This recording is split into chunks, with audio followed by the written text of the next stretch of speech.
This video is about Greek participles. Greek participles are probably the hardest single aspect of the Greek language, at least for those who are learning it by memory, who are memorizing the forms.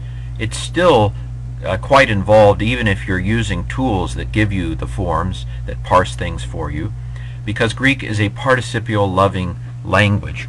What this basically turns out to be is that what in English are often relative clauses, the man who I was talking about, that phrase, who I was talking about, is a relative clause. Greek will often do something like that with a participle, with one word. If you're following an interlinear, participles are probably the most likely place for you to find 5 or 6 or 7 English words that correspond to just one word in Greek. Greek is a participial-loving language, and if you can master Greek participles, then you've broken the back of the language in terms of understanding. I would say there are many other complicated things, but this is the thing that seems to really be the greatest challenge to Greek students, especially in the traditional format. Well, what is a participle? A participle is, just to start off with, an ing word. So walking, running, talking, these are more interesting adjectives, more interesting describing words. There are the boring adjectives like sad, happy, hot, cold. But what about the jumping bean or the running man? Those are verbal adjectives. A participle is a verbal adjective. It's part verb, part adjective. And so actually more adjective than verb probably in some respects. Well, depends on the situation. But we can start by thinking of it as an ing word. But really that's the the present participle. There are also past participles that are often ed words. So walking would be a present participle, but destroyed might be a past participle. Or burnt. English isn't regular in how it makes these. Seen, for example, is certainly not regular. Basically, whatever form fits with I am blanking, I am walking, running, talking, that's the present participle. And whatever form in English fits with I have blanked, I have walked, I have talked, I have burnt, I have seen, whatever fits in that blank, that's the past participle. So there's a little bit about what participles are.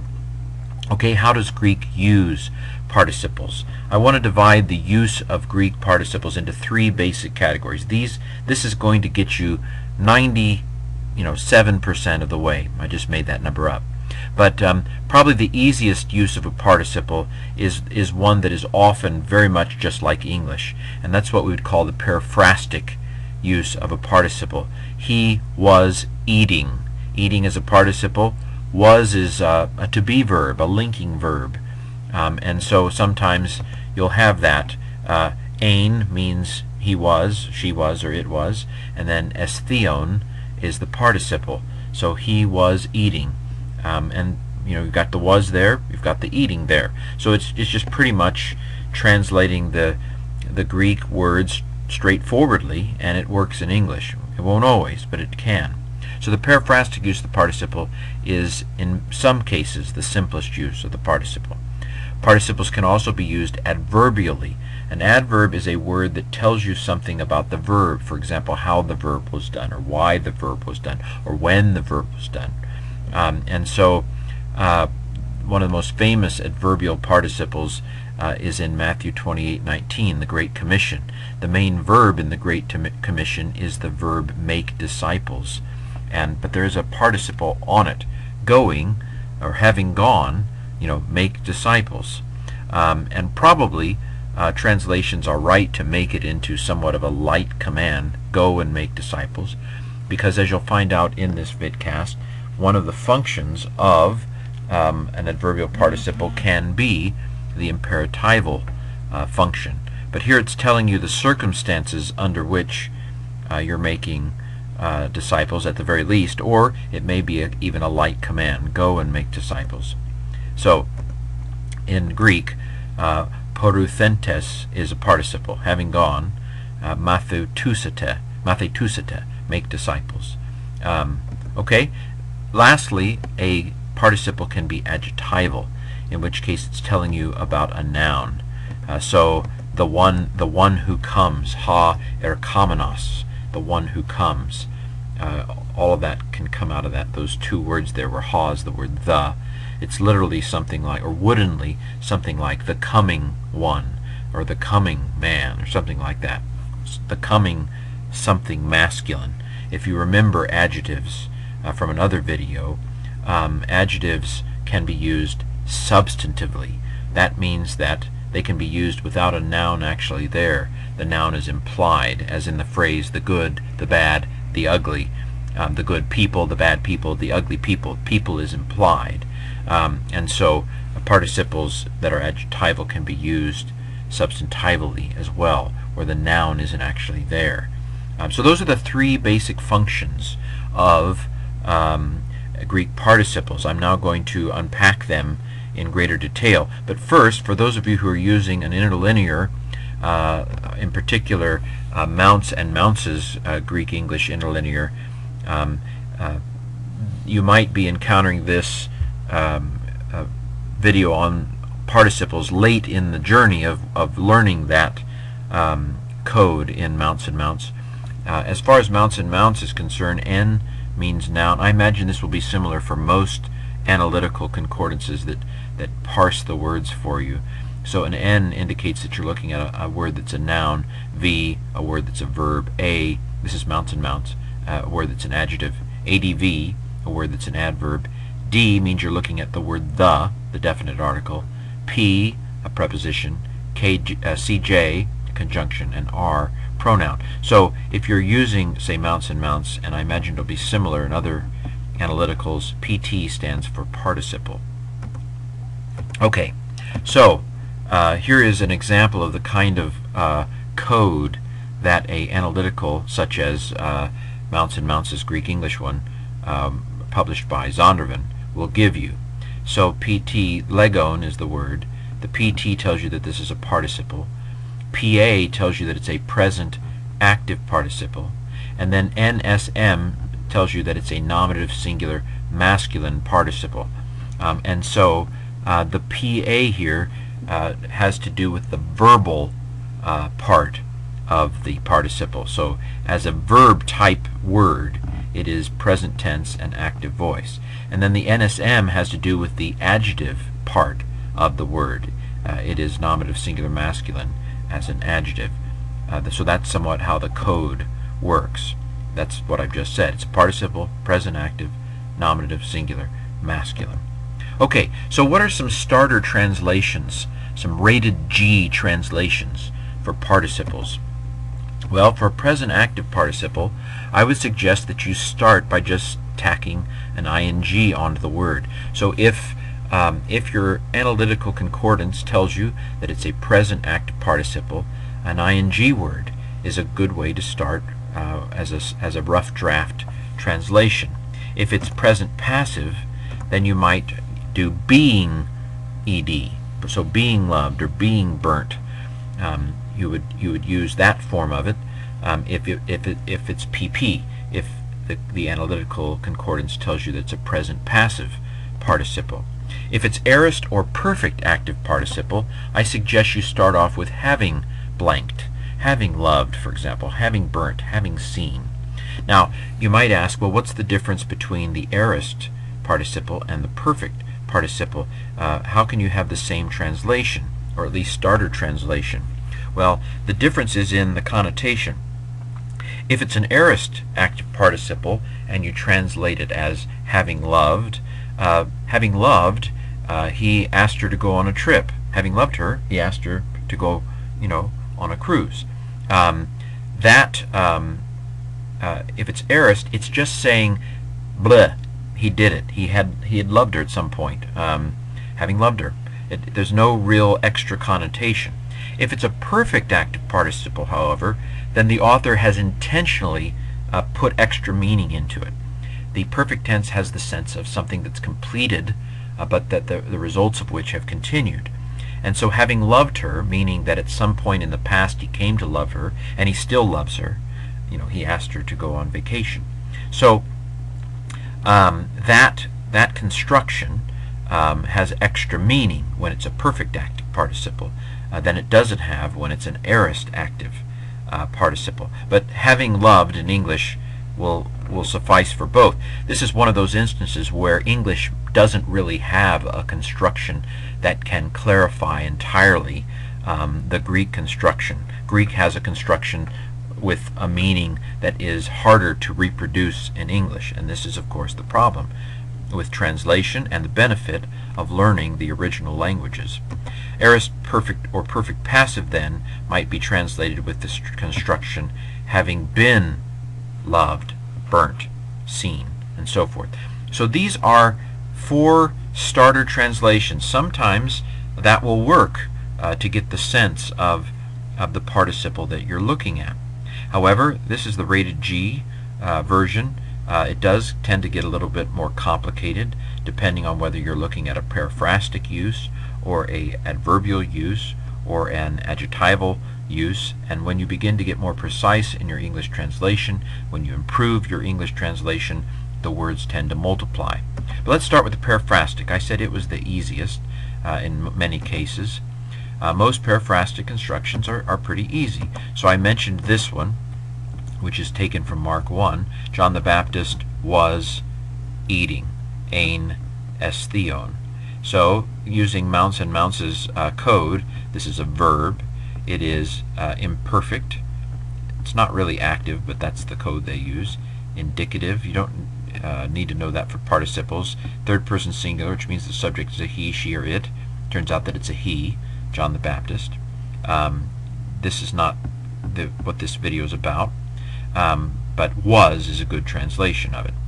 Here we have this participle, present active participle, nominative singular masculine. All periphrastic participles are going to be nominative because the to be verb is like a equal sign when it comes to grammar, and since the subject is going to be nominative, therefore this participle is going to be nominative. Not important to know, really. He was eating. Again, the words just translate straight into English, no problem. So here are some examples of periphrastic constructions. A to be verb plus a participle. I am going, she was losing, he will be baptizing, we were being loosed. Again, the Greek words in these cases would just translate directly. No problems. Now there are some trickier periphrastics, and this is basically when you have a perfect participle. So this is a perfect passive participle. When you have a perfect participle, it's a little more complicated. It doesn't make good English. So for example, he was having been clothed is bad English. It's a bad translation. And here there's a common misconception that a literal, and actually that's not the right word, a wooden, let me say a wooden or stilted translation is not a good translation. To bring these words immediately into English in this way, he was having been clothed, is not to give a better translation. That's a bad English translation, even though it is very wooden in terms of word-for-word correspondence. People think that a formal equivalence translation is thereby automatically a better translation. That may not at all be the case. This is a certain kind of subcultural thinking that we have in certain Christian circles, that wooden equals better. No, a good translation is one that most accurately represents the meaning of the original language into the new language. That's a good translation. A good translation is not one that tries to reproduce the sentence structure of the original language, because English is not Greek. To put Greek words into to bring Greek into English with the same sentence structure it has in Greek is to create a bad translation. Well, what are we going to do here? A way to do this, if you have a past and a perfect, then probably you're going to use the word had. He had been clothed with camel hair and a leather belt, that sort of thing, again from Mark 1. So you're going to use have or had when it comes to these kinds of perfect participle periphrastics. So he is having loved, you're going to translate as he has loved. We were having loved, you will translate we had loved. And of course, if you're looking at an interlinear, then Mounts or whoever hopefully has already done this work for you. She was having been loved. Again, horrible English, but you can translate it as she had been loved. So if you have a present form of the verb to be with a perfect participle, use has. If you have a past tense form of the verb to be with a perfect participle, use had. Okay, and this is basically to summarize what I've just said. The present participles with the present form of the verb to be are nice and straightforward. You basically just put the words together. He is loosing, he was loosing, he is being loosed, he was being loosed. The present participle is a dream. However, with the perfect participle, it's a little more complicated. If you have a present form of the verb to be with the perfect participle, use has. If you have was with the perfect participle, use had. And then this is the passive here. Has or had been loosed. So this is the first use of the participle, not the most important one, but probably the easiest one. We then move on then to adverbial participles, participles that tell you about the verb in some way. Adverbial participles will not have an article on them. They will not have the word the on them. Unfortunately, just because a participle doesn't have the article doesn't necessarily mean that it's adverbial. There are adjectival participles, the last part of this video, that don't have the word the on it. If a participle has the word the on it, it's definitely adjectival, which is the last slide in this series. If it does not have the article, the word the on it, then it is probably adverbial. Not necessarily. You have to let the context determine. It's basically a question of whether it is telling you more about the verb or whether it's telling you more about some noun, and usually context makes that clear. There are several possible nuances that the adverbial participle can have. Beginning Greek students usually only learn one, the temporal one, and so they usually translate, they might add the word while or the word after to a participle that's being used this way. That works many cases. Brooks and Winberry, Syntax of New Testament Greek, that I've sometimes used, lists 10 possible nuances of the adverbial participle. However, I've tried to boil them down to 7 so that that I'm clarifying the ones that you're most likely to need to know about. So I'm going to group 3 of them into circumstantial participle, maybe 4 of them. So I'm going to lump the temporal participle, what Brooks and Winberry call the circumstantial participle, something called the modal, well, I'm not sure that I'm lumping. Anyway, I'm giving you the ones that you most need to know to be able to make sense of translations. A circumstantial participle, basically, the participle is telling you the circumstances of the main verb. So there is a little complication here that I'll go ahead and slip in here. The timing of a participle is not absolute. It's not Newtonian timing. It's Einsteinian timing. It's relative timing. So a present participle doesn't mean that the participle is happening right now. A present participle means that the participle is happening at the same time as the main verb. Let me give you an example. Walking, Jesus went into Capernaum. Now that's a present participle, walking. But Jesus went into Capernaum 2,000 years ago. So even though it's a present participle, it's not telling walking today, Jesus went into Capernaum 2,000 years ago. That doesn't make any sense. What I'm telling you right now basically is common sense, even though it's hard to sometimes articulate. Walking is present with relation to Jesus going into Capernaum. He was walking when he went into Capernaum, in other words. It's present in relation to the main verb, not present with regard to now or absolute time. It's present relative to going into Capernaum. Same thing with an aorist participle when it has a temporal meaning. And the aorist participle doesn't always mean that you're talking about timing. Timing tends to go out the window once you leave statement type verbs, indicative verbs, timing tends to of the aorist tends to become out the window, not important. Some scholars would say it's not even there in the present, or some scholars would say timing isn't even there in the indicative, that we're fooling ourselves. Stanley Porter, for example. If we go with the classic, aorist tends to mean past time in the indicative.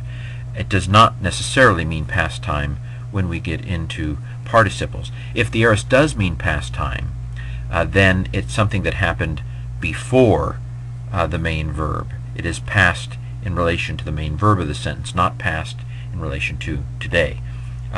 So if you say, having heard Jesus was in Bethany, he went there. So having heard is past in relation to going to Bethany to see Jesus. He hears, then he goes to see Jesus. It would be past in relation to the main verb, not past in terms of absolute time. The aorist can simply mean something that happened simply, undefined is the basic meaning of the aorist. So there are places in the Gospels and so forth where the aorist is simply telling you the circumstances of something, having seen the multitudes. Well, no, I don't know. It can happen. It can be same time as well, and not have any time connotation as well. In that case, then the distinction between a present participle and an aorist participle doesn't have to do with timing, but it has to do with the kind of action. The present tense meaning continuous action, and the aorist tense simply meaning undefined, or I'm not going to tell you how it happened kind of action. Some of that may be the kind of thing that goes right over your head, or that you need to listen to several times. It's one of those things that you shouldn't sweat, because you can get most things about participles that are important without necessarily getting these finer points. Let me go back to the bigger picture, and that is that some participles are circumstantial, which means that they tell you the something about the main verb. Jesus preached saying. Here, saying is just kind of telling you how he preached. This would be probably a modal participle if I were to be technical, but I'm trying to simplify things. So he's saying as he preaches. He's preaching by saying. It's the mode of him preaching. But that's a simple enough one. You didn't need to know anything. All you needed to know was the rated G translation of ing to be able to handle that one. After departing, I went away. It's a bit of a strange example that I came up with, but here might be a temporal use of the participle, giving you the what happened right before I went away. When fasting, anoint your head. Although that after departing could be an example of the aorist participle simply telling you more circumstances. You might not even want the word after. Departing, I went away. Anyway, when fasting, anoint your head. Again, the circumstances of anointing your head are when fasting. Or while saying these things, many believed. Basically, what I'm getting at here is that these words aren't in Greek. You're not going to find the word after before the participle, or when before the participle, or while before the participle. These are simply nuances that the ing word has. And this brings me to a very important point. The nuances of adverbial participles, as I think you'll see in the next few slides, are very enlightening. They're very helpful. But it's not a question of secret meaning or hidden meaning. It's not going through the list of the 10 possible adverbial nuances and saying, ooh, wouldn't it be meaty and neat if what Paul was using here was an instrumental participle? Wow, wouldn't that be profound? That's not what we're talking about here. We're not talking about finding hidden truth.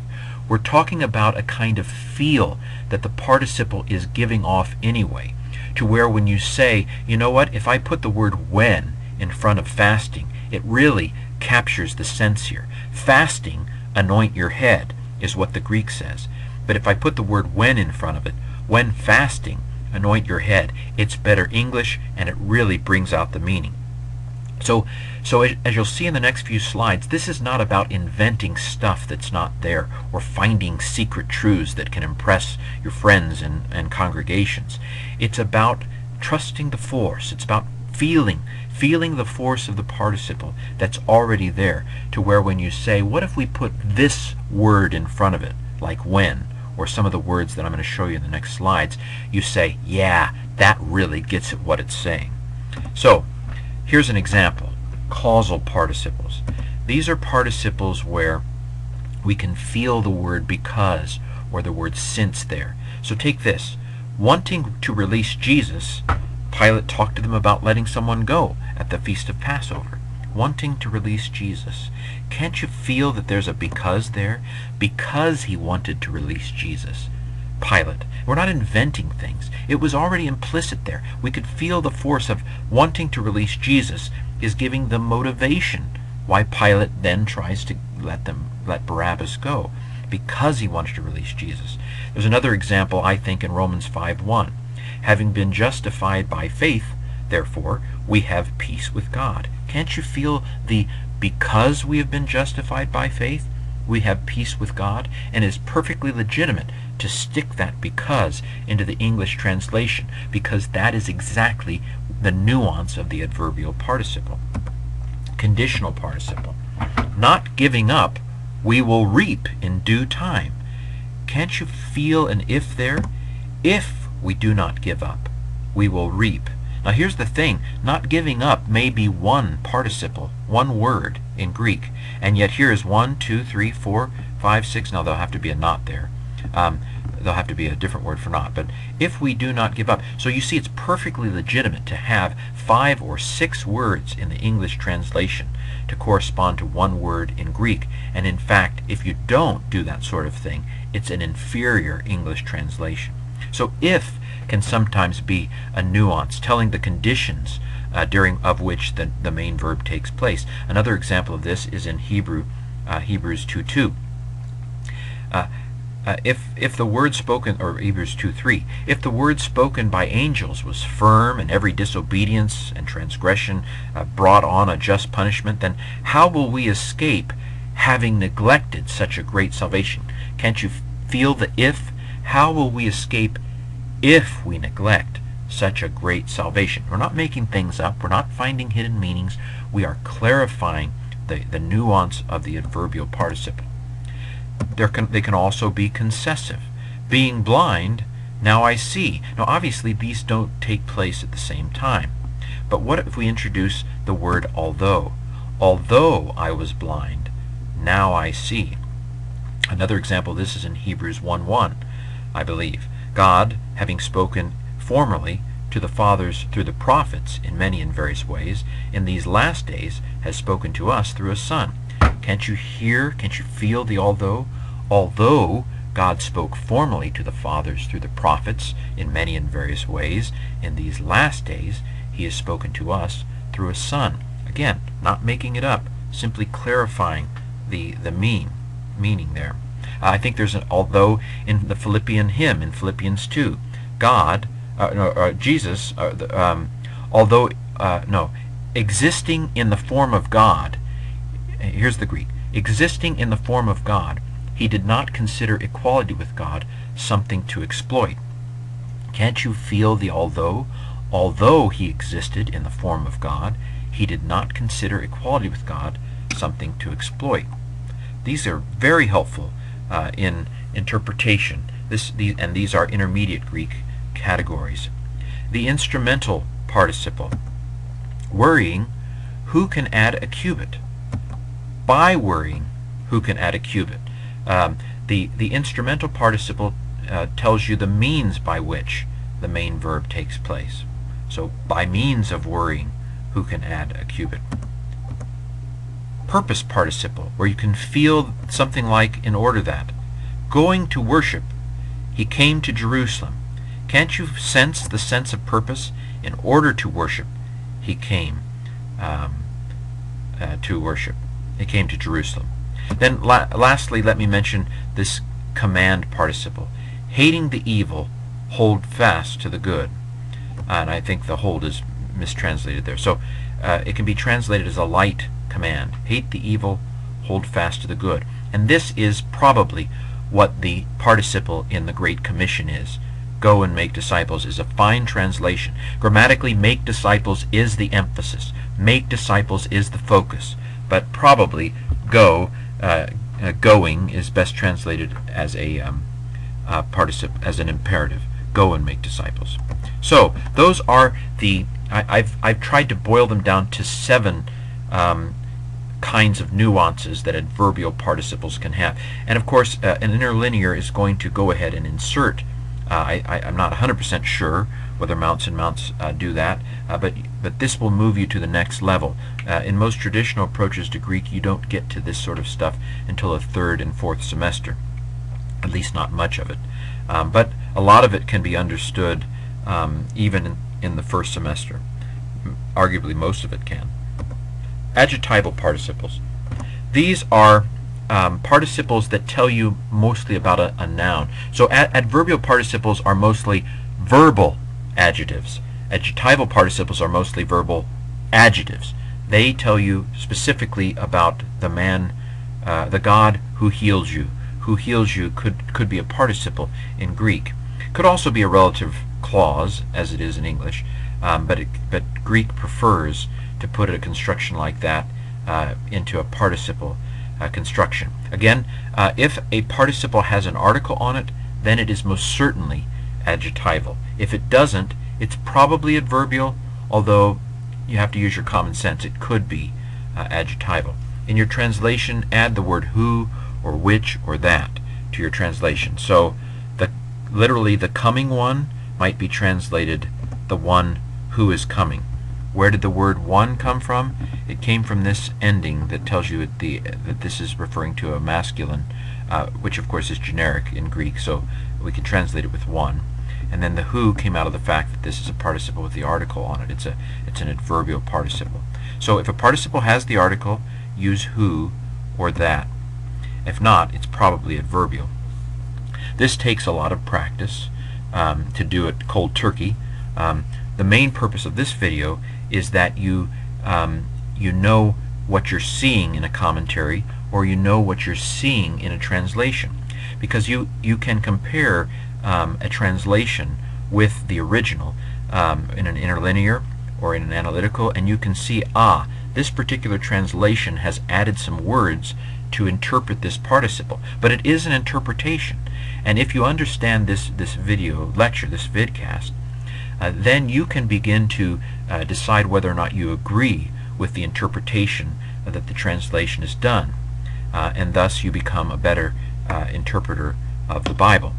So this has been an overview of Greek participles, particularly as it comes to the New Testament.